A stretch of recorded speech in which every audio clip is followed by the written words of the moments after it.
Howdy folks, Grandma 4x4 coming at you again, your resident vintage gamer. It's time for another gaming vlog. Let's go.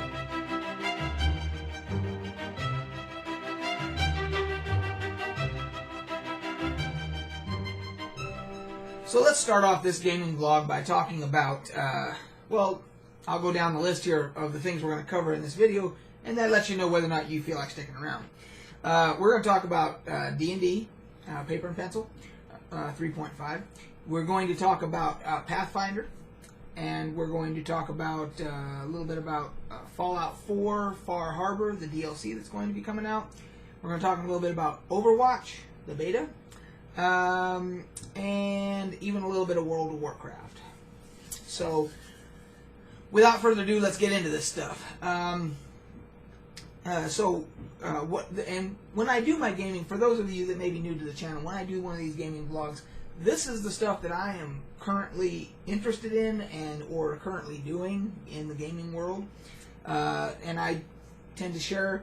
I do paper and pencil, I do video games, I do little bit of console once in a while, not too much, and a little bit of board gaming from time to time, and that type of thing. So, let's start off with D&D.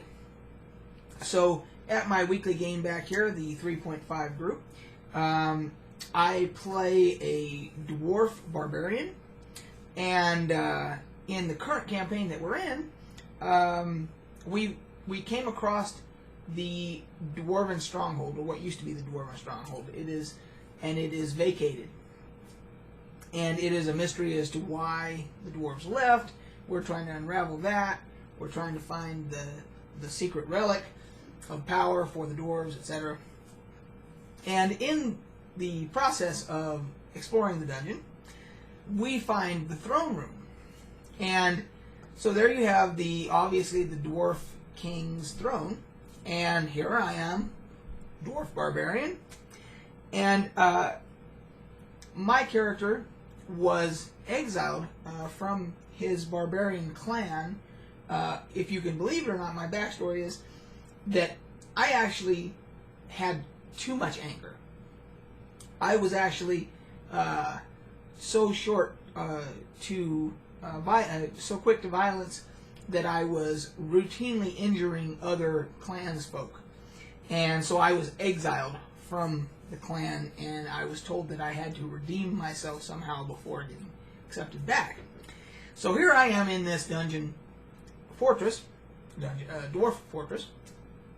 and I see the throne room. It's vacant, and I say to myself, now I'm playing my character here, because he does have a low intelligence and a pretty low wisdom, etc. So I think, I know the answer to this.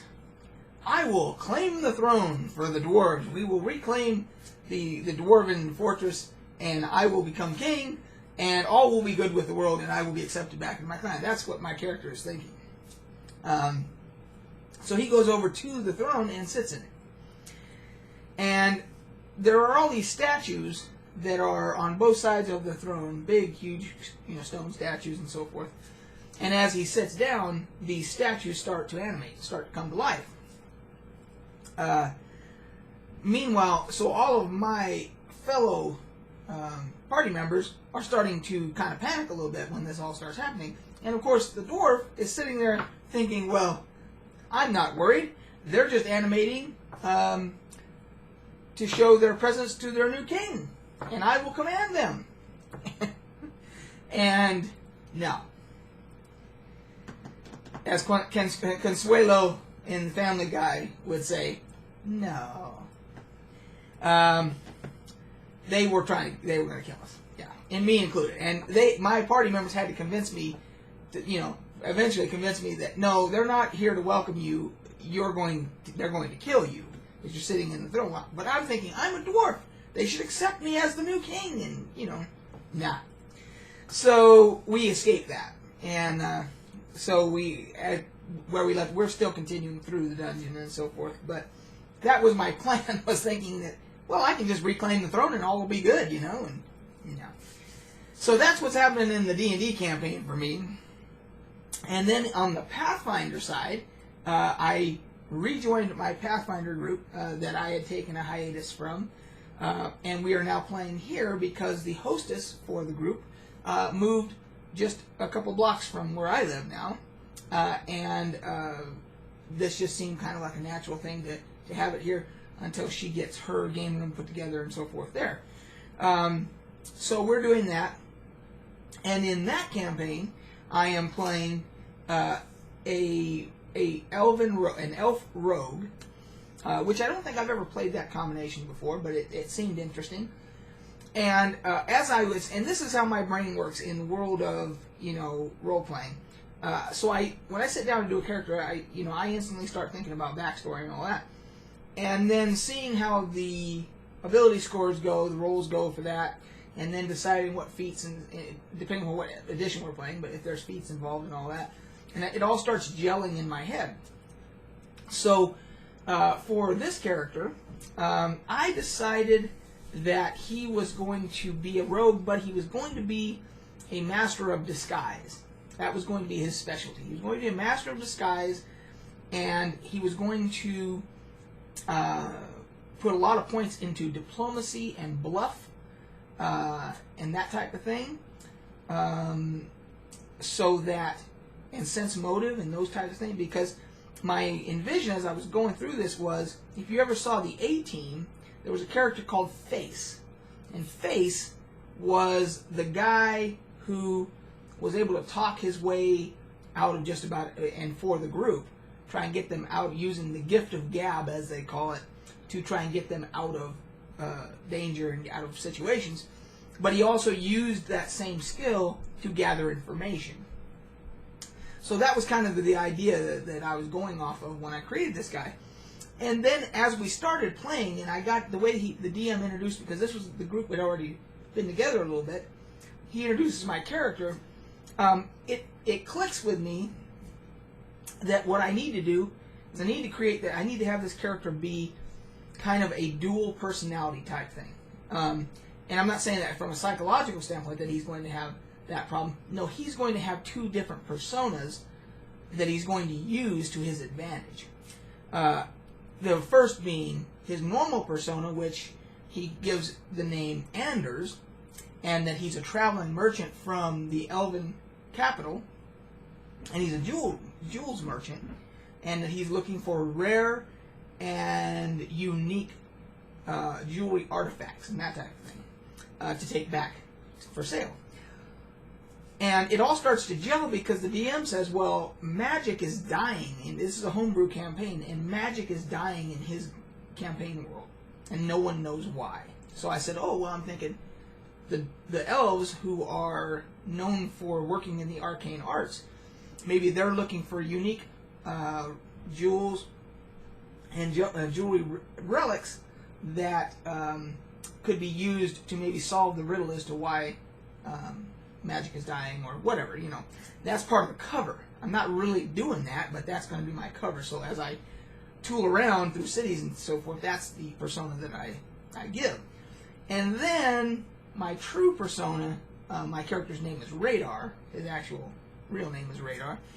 And and he, whenever he does anything at night and he goes skulking around, or if he's going to go to commit a burglary or something like that as a rogue, he will always wear a mask so that he doesn't want anybody, if he does get spotted, to make the connection that he is the same guy that they see during the daytime as the traveling merchant. He never wants that connection to be made.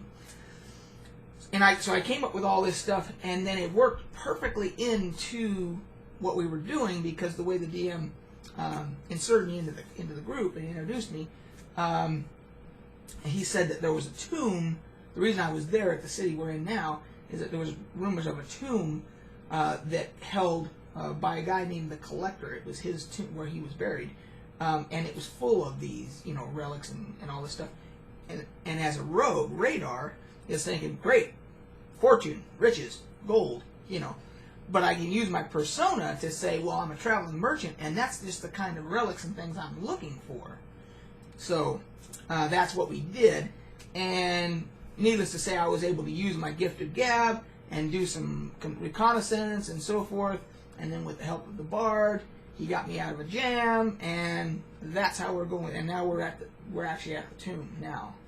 and starting to go through that and everything. So that's what's happening in Pathfinder for me. So having a lot of fun with both the D&D campaign and the Pathfinder campaign.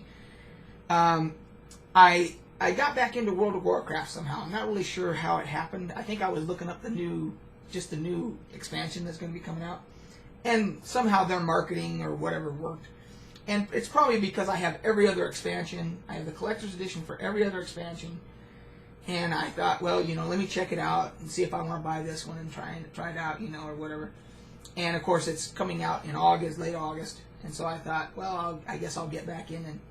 And I started with a new server because the server I was on was completely dead. And I mean, when people usually say that they're exaggerating, no.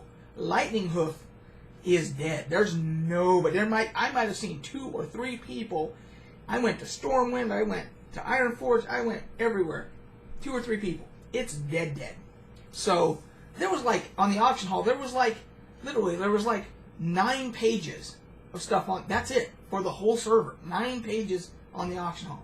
Whereas I went to Tichondrius, I think is the name of it, and there's I don't know, the 300 or 400 pages or something like that on there, So, big difference. And so that, I think, is what helped get me back into it, was going to a new server. So anyway, I'll see how long that goes and see if I make it to the expansion and all that.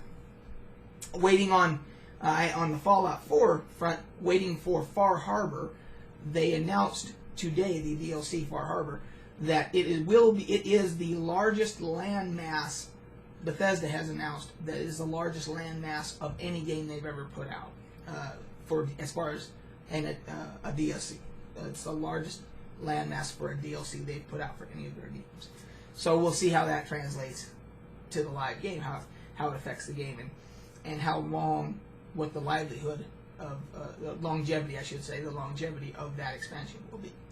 I did try the Overwatch beta, and it doesn't grab me, Team Fortress 2, I love Team Fortress 2. I've got thousands and thousands of hours with Team Fortress 2. And I think it might be that I just need to play with all the different characters and classes until I find one that I really, really get into and really like. The mechanics are a little different for me, than TF2, so I'm trying to get used to that. It's more of a familiarity thing than anything, I believe. But so I haven't dove 100% into it because I dabble with it and then I'm like, nah, So we'll see. I don't know if I might buy it. I end up buying all Blizzard games. They make good games, so it'll be worth it to go ahead and buy it at some point, probably. That's it for this gaming vlog. That's what's happening in this guy's gaming life. I'd like to hear about yours down below if you want to comment and everything.